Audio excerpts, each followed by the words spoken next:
हुए भी वो अपने पिताजी के कहने पर एक बार में क्या चल गए वनवास चले, एक बार में चूचा नहीं किया, बिना खाली पैरों, मतलब पैर में एक भी चप्पल नहीं था, जूता नहीं था, है ना।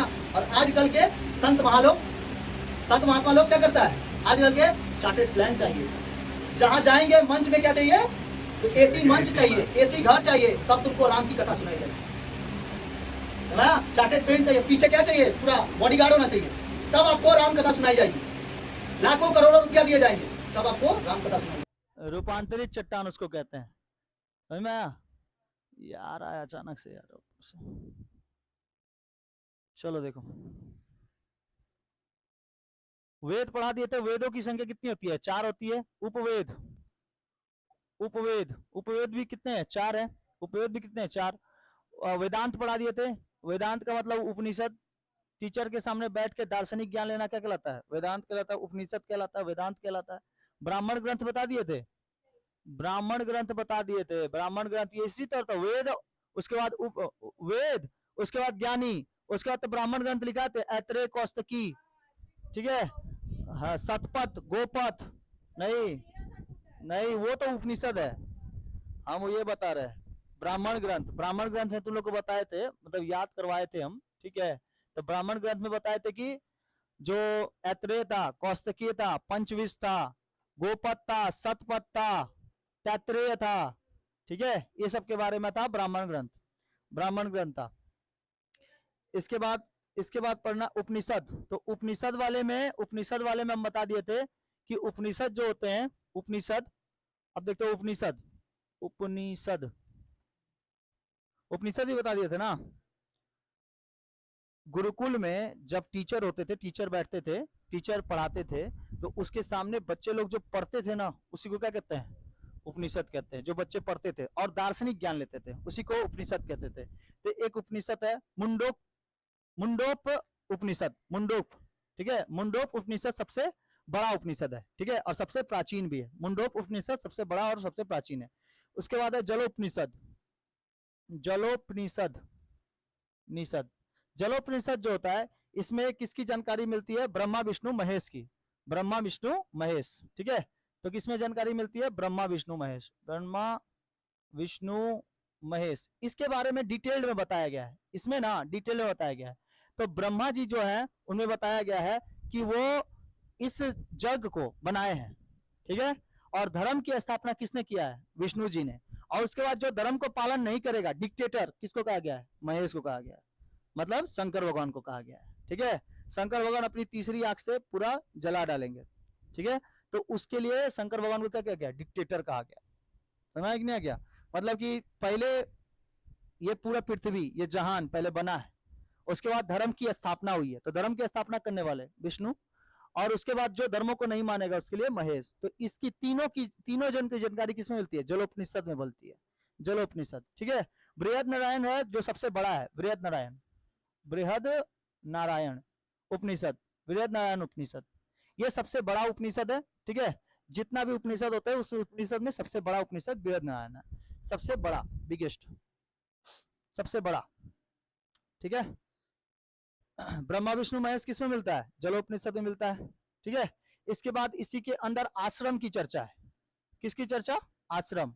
आश्रम कितने होते हैं? 4। सबसे पहला आश्रम जो आता है आपका, उसमें से उसको नहीं गिना जाता, वो जन्म से लेकर 5 साल तक होता है। उसमें आदमी कुछ करता है?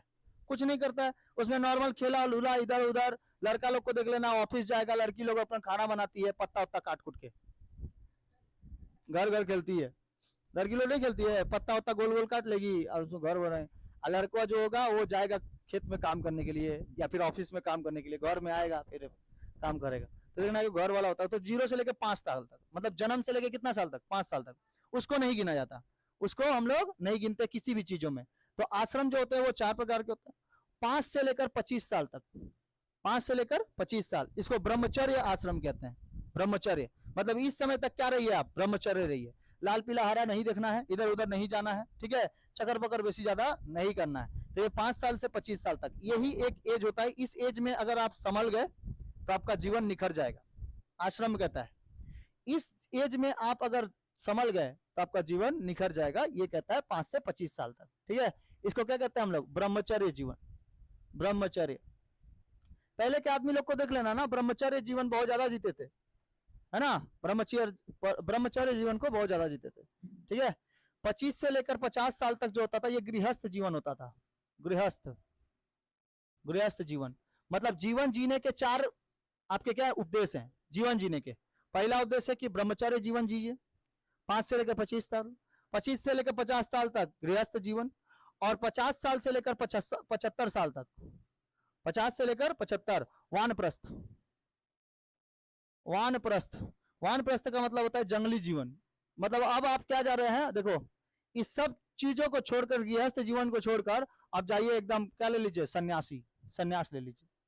सन्यासी होता है ना, पहले के देखना दादा दादी लोग से पूछ लेना या पापा से पूछ लेना कि दादाजी 4 अगर भाई होंगे ना किसी के घर में, जैसे किसी के घर में 4 भाई होंगे ना, तो एक जन शादी नहीं करेगा, ठीक है, या फिर गृहस्थ जीवन में से जेबे नहीं करेगा वो लोग, ठीक है, और क्या बन जाएगा, सन्यासी बन जाएगा। खेती बाड़ी करते होंगे, अकेले रहते होंगे, शादी नहीं किए होंगे, ठीक है, ऐसा है। तो वो लोग अब 50 से 75 साल में क्या, वानप्रस्थ कहते हैं, यानी कि वन में रहने वाले, जंगल में रहने वाले, ठीक है। वानप्रस्थ यानी जंगल की ओर प्रस्थान करना, जंगल की ओर प्रस्थान करना, जंगल की ओर प्रस्थान करना, ये होता है, ठीक है। आप 75 साल से जब तक मरेंगे नहीं 75 साल से जब तक मरेंगे नहीं तब तक क्या जिएंगे, सन्यासी जीवन जिएंगे,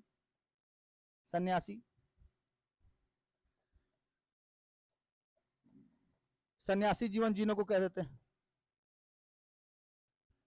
इसके बाद तो सन्यासी हो जाता है, सब मोह माया से छूट जाता है ना, मोह माया सब छूट जाता है, एकदम इधर उधर सब एकदम बट जाता है, ठीक है। तो 5 से लेकर 25 साल तक ब्रह्मचर्य जीवन, आश्रम है, ये 4 तो क्या है, आश्रम। 5 से 25 साल तक ब्रह्मचर्य जीवन, 25 से 50 साल तक गृहस्थ जीवन, 50 से 75 वानप्रस्थ, और 75 से लेकर एवं तक, जितना जब तक आप मरते नहीं तब तक क्या है, सन्यासी जीवन जीना पड़ता है, ठीक है। अच्छा, 7 की 8 क्लास में हम लोग के बंगाल में 7 क्लास की 8 क्लास में है ना एगो चैप्टर सन्यासी बोल के, सन्यासी है हिंदी में, ठीक है। 8 क्लास में है कि 7 क्लास में है, ऐसे सन्यासी बोल के है चैप्टर। उसमें एक पालू नाम का आदमी रहता है, पालू, ठीक है। वो पूरा सब अपना गृहस्थ जीवन जी के मतलब संतान उत्पत्ति करके उसके बाद फिर वो अपना सन्यासी बन जाता है, ठीक है। जब फिर अपने बच्चे को देखने आता है तो वो देखता है कि बच्चा बहुत बड़ा हो गया है, अपनी भाभी को दे देता है वो उसको संभालने के लिए, ठीक है, सारा कुछ। तो वो गृहस्थ जीवन, वही क्या कहलाता है, सन्यासी कहलाता है, समझ, याद रहेगा। तो ये हो गया तुम्हारा आश्रम के बारे में। इसके बाद है स्मृति साहित्य, ठीक है। स्मृति का मतलब क्या होता है, याद रखना, तुमको हम स्मृति करके रखेंगे, स्मृति साहित्य, स्मृति साहित्य क्या होता है, स्मृति साहित्य का मतलब होता है याद रखना किसी चीजों को, ठीक है। स्मृति साहित्य का मतलब किसी चीजों को याद रखना। स्मृति साहित्य में सबसे मेन जो मुख्य है, प्रमुख है, उसको कहते हैं मनुस्मृति। नाम सुने हो, मनुस्मृति नाम सुने हो। सत्यमेव जयते किसमें है, मनुस्मृति में है। सत्यमेव जयते, सत्य में ही क्या है, जय है, पराजय नहीं है। सत्यमेव जयते, सत्यमेव जयते, ठीक है। सत्य में ही क्या है, विजय है। मनुस्मृति को लिखा था किसने, मनु नामक ऋषि ने, ठीक है। मनु नामक ऋषि ने लिखा था, इसके मनुस्मृति कहते हैं। एक है याज्ञवल्य भी लिखे थे, ये भी एक है। इसमें छुआछूत रखने वाले खेलने, मतलब कि जुआ जो होता है ना, जुआ। मनुस्मृति को दलित और महिला नहीं पढ़ सकती, आज भी कहीं कहीं माना जाता है मनुस्मृति को महिला और दलित नहीं पढ़ते हैं, ठीक है। पहले माना जाता था लोगों को, अब नहीं माना जाता है कि हम नहीं पढ़ेंगे, अभी तो लड़कियां भी पढ़ने लगी हैं, ठीक है। मनुस्मृति एक ऐसी किताब है जो किताब को दलित लोग मतलब SC ST जो नीच थोड़ी जाति के हैं वो लोग नहीं पढ़ सकते, ठीक है। पहला माना जाता था, लेकिन अभी तो और महिलाएं नहीं पढ़ सकती थी, ठीक है। तो शकुंतला देवी बोल के एक थी, शकुंतला देवी, तो वो देवी ये पढ़ी थी मनुस्मृतियां वगैरह, ठीक है। स्मृतियां बहुत सारी औरतें भी पढ़ी हैं, और अभी भी पढ़े लिखे लोग पढ़ते हैं, ठीक है। जो कम पढ़े लिखे लोग है ना, वही लोग बोलता है कि नहीं पढ़ना चाहिए, ठीक है। सभी कोई पढ़ता है। गीता पहले औरतों को नहीं दिया जाता था पढ़ने के लिए, गीता, ठीक है। लेकिन शकुंतला देवी वगैरह ये सब, पंडिता रमाबाई, शकुंतला देवी, ये लोग पढ़ने के लिए एकदम तत्पर हैं। वो लोग तो बोली है कि हाँ आप पढ़िए कम से कम, ठीक है, दुनिया आपको देखेगा। याज्ञवल्क्य जो है, इन्होंने, जैसे याज्ञवल्क्य ने लिखा था, इसमें जुआ खेलने की पूरी अनुमति दी गई है। जुआ खेलने की पूरी अनुमति है कि आप जुआ खेल सकते हैं। देखना कोई कोई दीपावली के दिन जो नहीं खेलता है जुआ, वो भी खेलता है ना, कम से कम लग जाए कुछ, ठीक है। तो मनुस्मृति में ये भी बताया गया है, मनुस्मृति में ये भी बताया गया है कि लड़कियों की जो शादी होती थी वो 12 साल के अंतराल में हो जाता था, खाली 12 साल।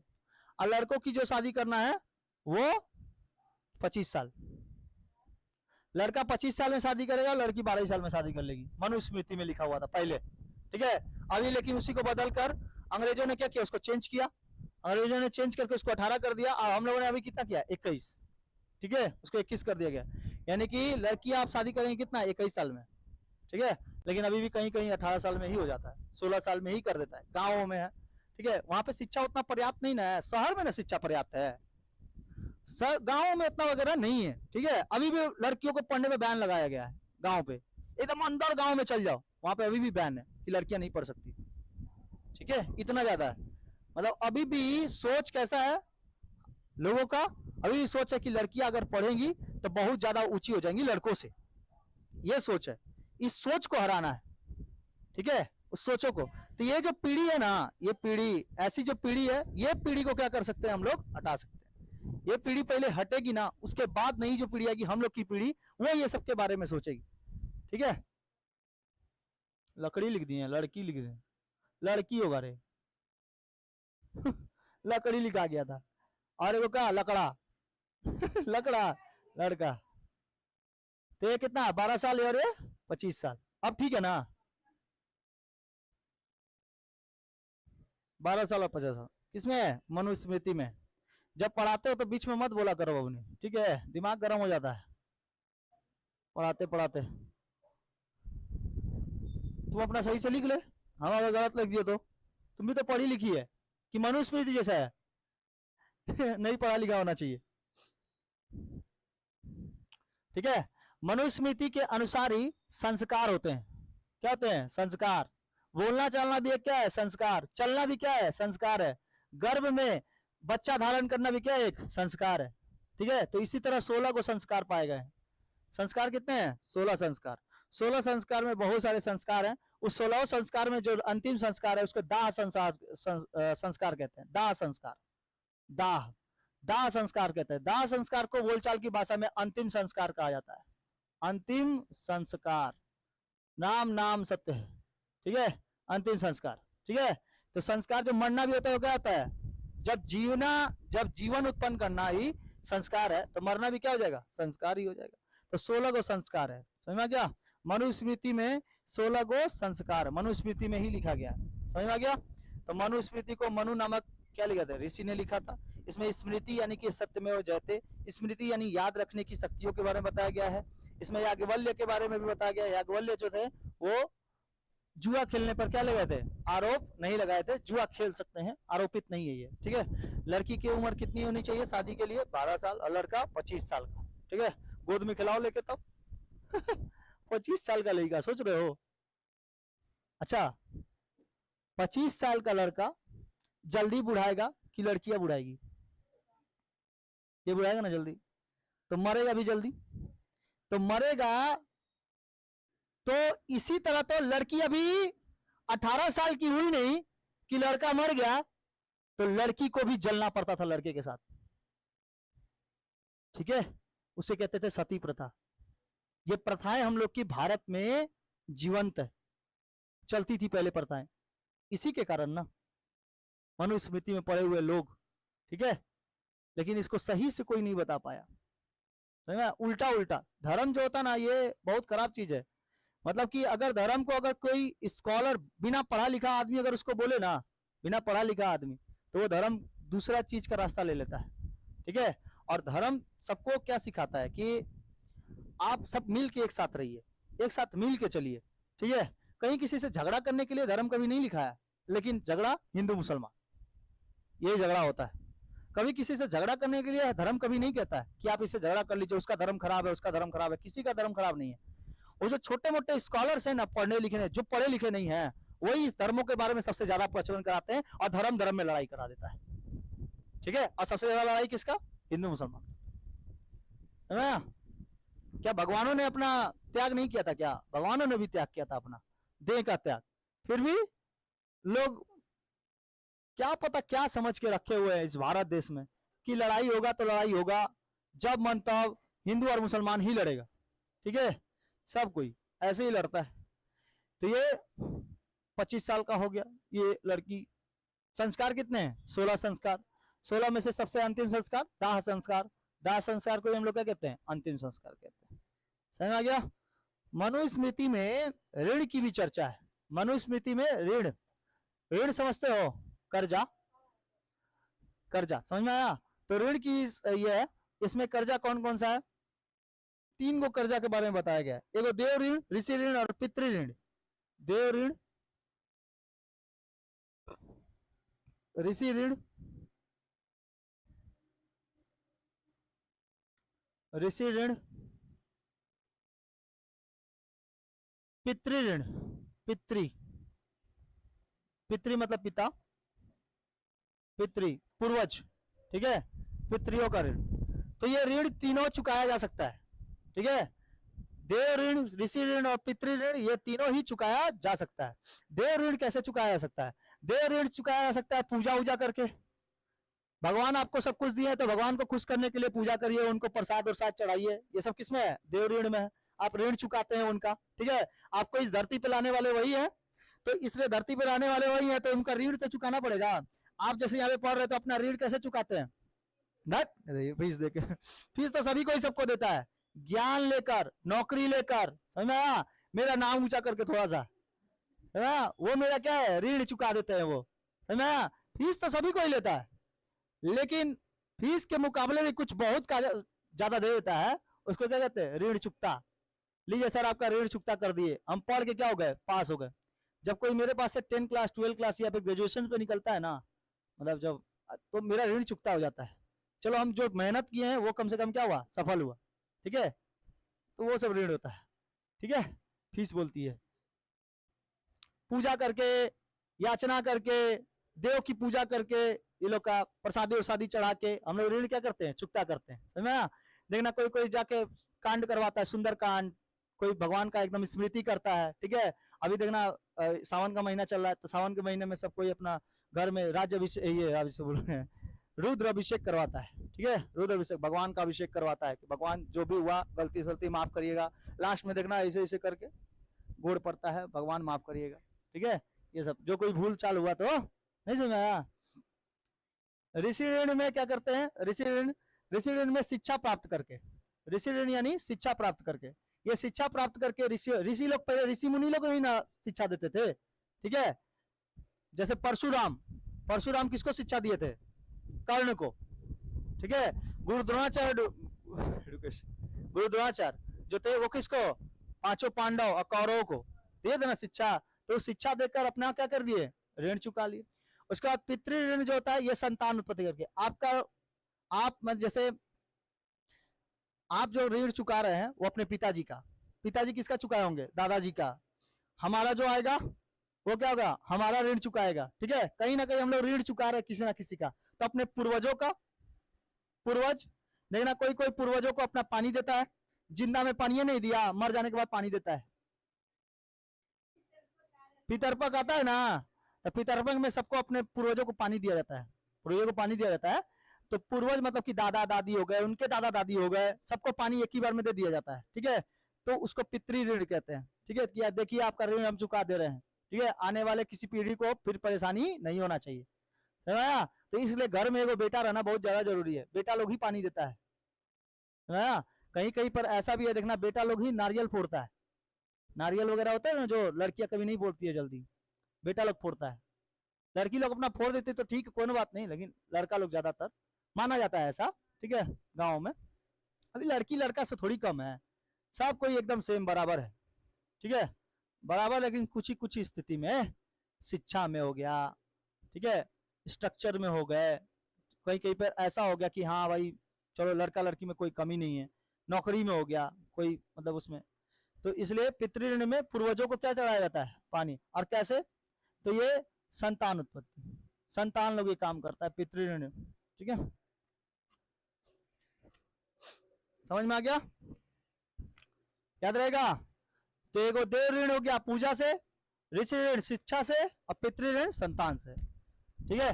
और एक होता है मातृ ऋण, माता का ऋण कभी नहीं पूरा होता है। मातृ ऋण कभी पूरा कर सकेंगे क्या? मातृ ऋण कभी नहीं दे सकते हैं, ठीक है। माँ का कर्ज कभी नहीं चुका सकते आप, समझ में? माँ का कर्ज कभी नहीं। माँ सबसे बड़ा है, सबसे महान है, सबसे पहली शिक्षक है ना। वो पहला स्कूल होता है, वो किंडर गार्डन वो पहला स्कूल होता है। माँ का ऋण कोई नहीं चुका सकता, मातृ ऋण, समझ में आया? वैसे ही भारत हम लोग की माता है, इसका ऋण कोई नहीं चुका सकता। और जो इसे भारत में बोल रहे हैं ना कि भारत को माता नहीं बोलेंगे, हम इसको नहीं बोलेंगे, उसको नहीं बोलेंगे, भारत को माता मत बोलिए, लेकिन भारत की इज्जत करिए, समझ आया? इज्जत करिए, उनको इधर उधर मत फेंक के रखिए। इस देश में आप इतना बोल पा रहे हैं, यही बहुत है। इस देश में आप इतना भी बोल पा रहे हैं ना, ये भी बहुत है। नहीं तो कहीं कहीं पे जगहों पे ना जीभ काट दिए जाते हैं। दूसरे जगह पे जाके देश को कुछ भला बुरा कर दीजिए, जीभ काट लिया जाएगा आपका, समझ में आया? इतना भयानक है देश। यहाँ भारत में रह के भी आप बहुत कुछ भारत में बोल देते हैं, झंडा गिरा देते हैं, झंडा जला देते हैं, ठीक है। ये भी आपको जो अधिकार दिया है ना, ये भारतीय संविधान ही दिया है।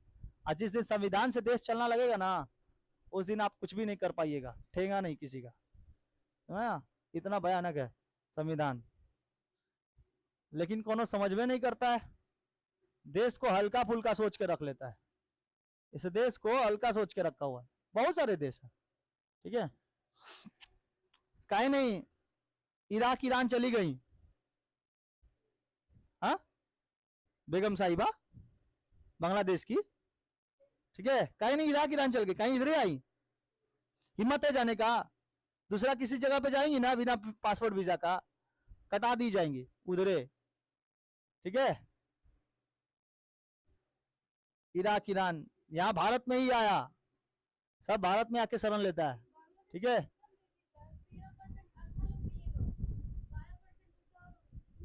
अरे तो इससे तो जाइबे करेगा सरकार, ठीक है, गिरवे करेगा।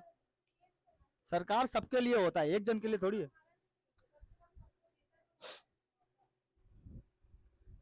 समझ में आ गया? ये मनुस्मृति जलोपनिषद में किसके बारे में है? जलोपनिषद के बारे में है, ब्रह्मा विष्णु महेश। बृहद नारायण क्या है? सबसे बड़ा उपनिषद है। आश्रम में कितने आश्रम? 4 आश्रम, ब्रह्मचर्य, गृहस्थ, वानप्रस्थ और सन्यासी। ब्रह्मचर्य जीवन कितना? 5 से लेकर 25, 25 से 50 गृहस्थ जीवन, 50 से 75 वानप्रस्थ, और 75 से लेकर अब तक जितना साल तक जाएंगे सन्यासी। अभी तो 40 साल में मर जा रहा है ना, गृहस्थ जीवन उसी में खत्म हो जा रहा है। आगे बढ़े, तो ये हो गया तुम्हारा स्मृति। स्मृति समझ में आ गया? मनुस्मृति क्या है? सबसे प्रमुख है। याज्ञवल्क्य स्मृति भी सबसे प्रमुख है। इसमें याज्ञवल्क्य को याज्ञवल्क्य ने लिखा था, ठीक है। याज्ञ स्मृति किसने लिखा था? याज्ञवल्क्य ने लिखा था। जुआ खेलने पे क्या है? प्रतिबंध है क्या इसमें? इसके अनुसार जुआ खेलने में प्रतिबंध नहीं है। लड़की का उम्र कितना होना चाहिए मनुस्मृति के अनुसार? शादी के लिए 12 साल। और लड़का का उम्र कितना शादी के लिए? 25 साल। अभी कितना कर दिया गया है? 21 साल। पहले कितना था? अभी 18। पहले 18 था लड़कियों का, ठीक है। उसका देखो, ऋण देने के लिए कितनी अनुमतियां? 3। देव ऋण, ऋषि ऋण और पितृ ऋण। कौन सा ऋण चुकाया नहीं सकता? मातृ ऋण चुकाया नहीं जा सकता, लिख दे, मातृ ऋण चुकाया नहीं जा सकता, काटिए देते हैं, ठीक है। मातृ ऋण लिख के काट दो, नहीं चुकाया जा सकता, ठीक है। संस्कार कितने हैं? 16 संस्कार। संस्कार कितने? 16 संस्कार। उसके बाद कौन सा? दाह संस्कार। दाह संस्कार सबसे अंतिम संस्कार है, इसलिए इसको अंतिम संस्कार कहते हैं। आगे बढ़ जाते हैं, अब देखते हैं महाकाव्य। महाकाव्य, महाकाव्य कितने? महाकाव्य कितने? 2, रामायण और महाभारत। रामायण और महाभारत, रामायण और महाभारत, ठीक है। देखो तो रामायण और महाभारत, ठीक है। महाभारत जो होता है ये सबसे बड़ा महाकाव्य है, ये सबसे बड़ा महाकाव्य है, सबसे बड़ा महाकाव्य। इसको किसने लिखा था? महर्षि वेद व्यास ने, ठीक है। और इसको किसने लिखा था? ऋषि वाल्मीकि, वाल्मीकि, महर्षि वाल्मीकि, ठीक है। और ये कौन लिखे थे? महर्षि वेद व्यास, वेद व्यास, ठीक है। व्यास से याद रखना है, वेद व्यास, ठीक है। पृथ्वी का व्यास सबसे बड़ा है, पृथ्वी का व्यास है ना, इतना व्यास, कोई भी चीज क्या होती है व्यास से बढ़कर थोड़ी हो जाता है, तो इसलिए बड़ा में अगर बोलेगा तो व्यास, व्यास पृथ्वी का जैसे व्यास है वैसे ही महाभारत। पूरे पृथ्वी पे सबसे बड़ा अगर कोई लड़ाई लड़ी थी तो कौन सी लड़ा था? महाभारत लड़ाई। कहाँ पे लड़ा गया था? कुरुक्षेत्र में। कहाँ पे? कुरुक्षेत्र। कुरुक्षेत्र कहाँ पे है? हरियाणा। कुरुक्षेत्र कहाँ पे है? हरियाणा। पानीपत हरियाणा समुद्री है, ठीक है। हरियाणा में ही है कुरुक्षेत्र, कुरुक्षेत्र में ही लड़ाई हुई थी, ठीक है। महाभारत की लड़ाई कुरुक्षेत्र में होगी थी।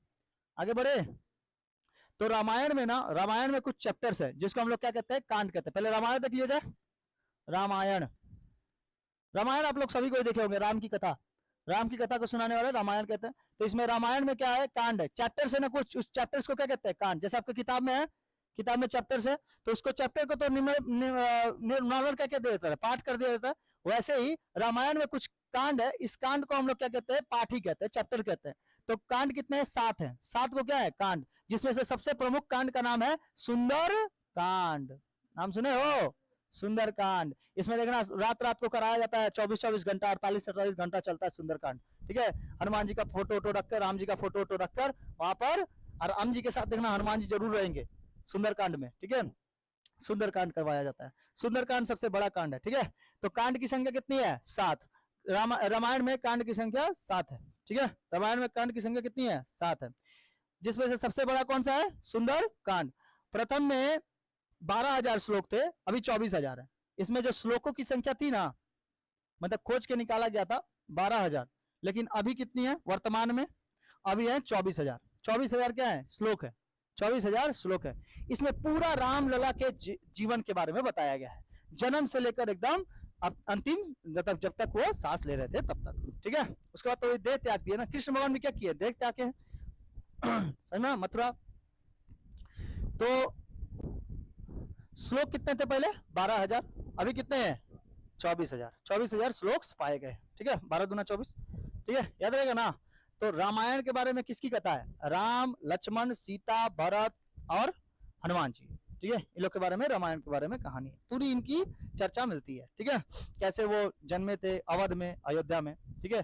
जन्मने के बाद उसके बाद फिर उनको 14 वर्ष का वनवास हुआ, रावण, अहंकारी रावण का मृत्यु हुआ, ठीक है। ये सब सारी चीजें, पैदल चले थे वो, और फिर जाते जाते सीता माता भी रावण के कब्जे में चली जाती है, अशोक वाटिका में रखता है उसको रावण, श्रीलंका लेके चल जाता है। और भगवान होते हुए भी, राम जी भगवान होते हुए भी दूसरों की सहायता लेते हैं, ठीक है। इससे पता चलता है हमारे भारत में कि आपको अगर अकेले बढ़ना है तो आपके साथ अकेले नहीं चल सकते, आपके साथ कोई ना कोई आपका सच्चा मित्र होना चाहिए, ठीक है। जैसे हनुमान जी शंकर जी के सच्चे मित्र थे, भक्त थे, ठीक है। अगर आप हनुमान जी की स्तुति करते हो तो राम जी आपको आराम से मिल जाएंगे, ये कहा जाता है। हनुमान जी की स्तुति करते हो तो, है ना।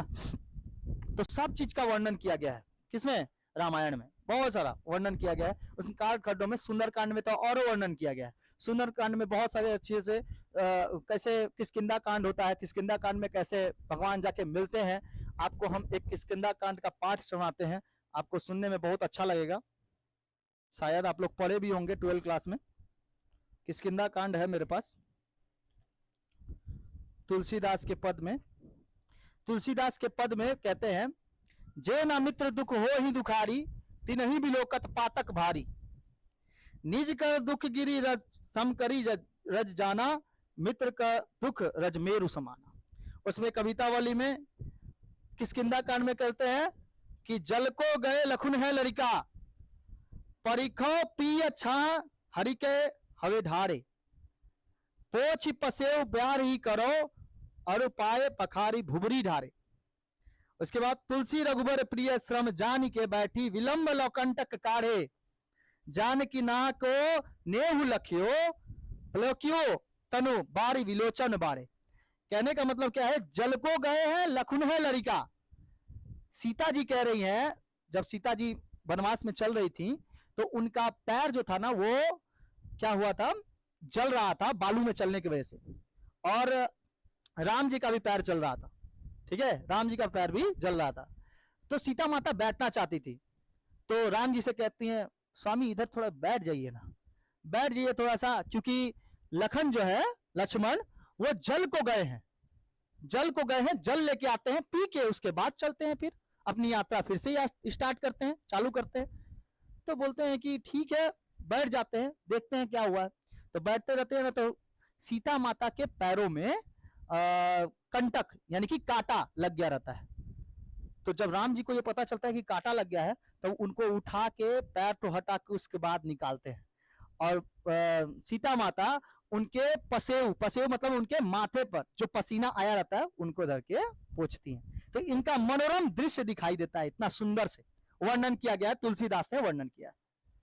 ठीक है, इतना सुंदर से कि राजा होते हुए भी वो अपने पिताजी के कहने पर एक बार में क्या चल गए, वनवास चले गए, एक बार भी चूचा नहीं किए, बिना खाली पैरों के, मतलब पैर में एक भी चप्पल नहीं था, जूता नहीं था, समझा।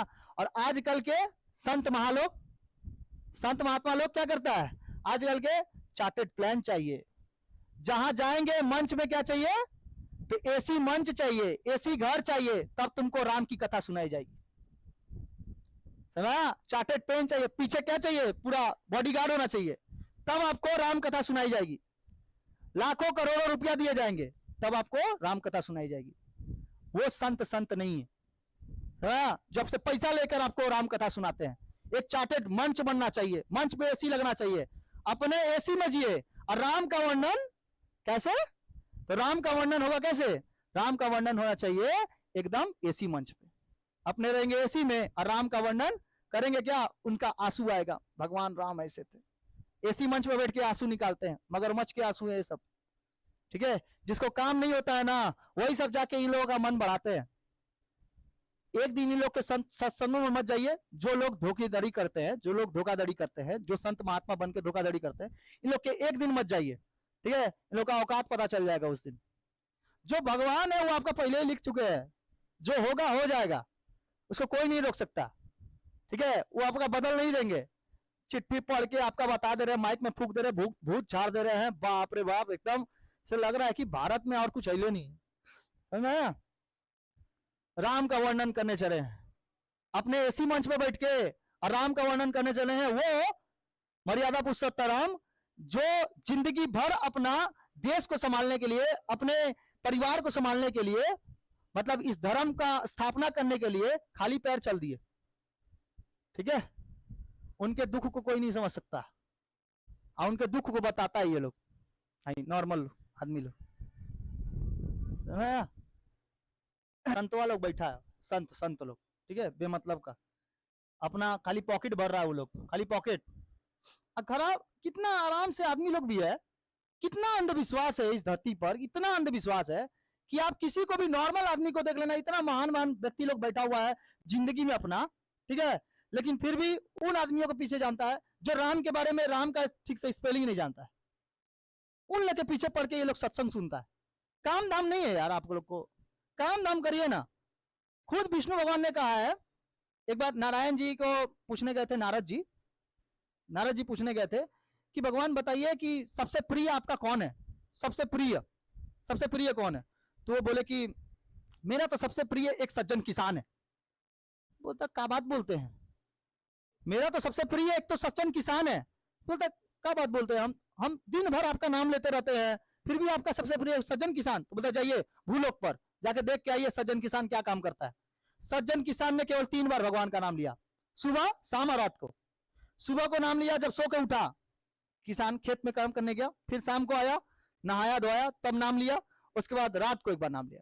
तो फिर नारद जी गए एकदम विष्णु लोक में गए, जाके पूछे भगवान कैसे सज्जन किसान आपका सबसे प्रिय हो गया।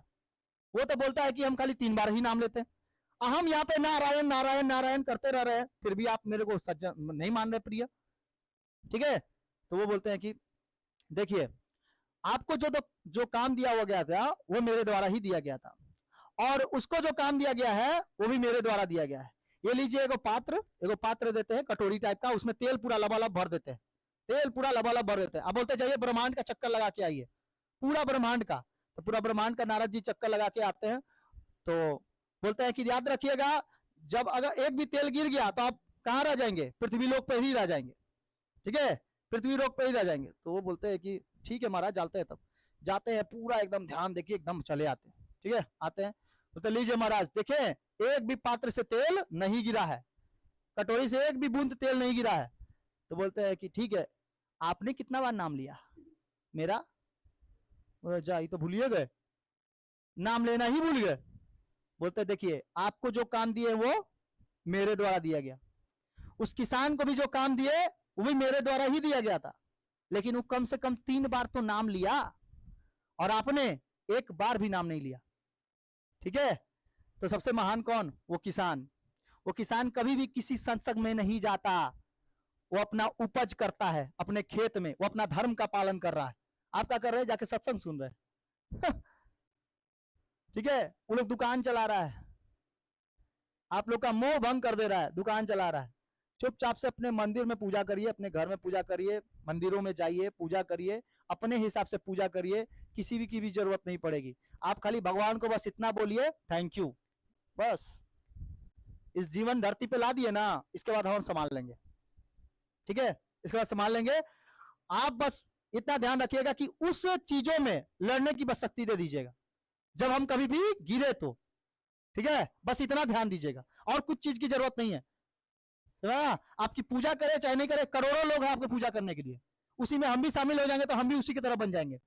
इससे अच्छा है कि हम खाली क्या करें, आपको याद कर ले, ठीक है।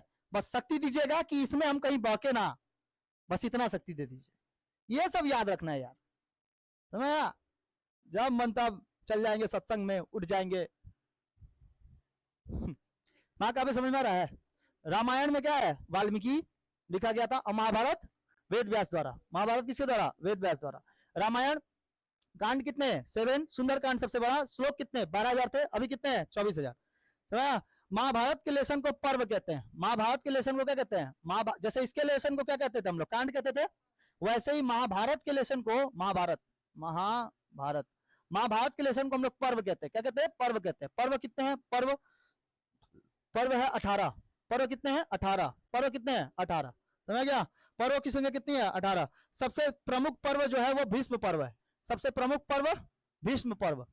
भीष्म पर्व समझा? सबसे प्रमुख। देखो महाभारत तो महाकाव्य है ही, सबसे बड़ा महाकाव्य कौन? भारत, महाभारत। अब महाभारत में पर्व की संख्या कितनी है? 18। उसमें से सबसे मेन कौन है? भीष्म पर्व।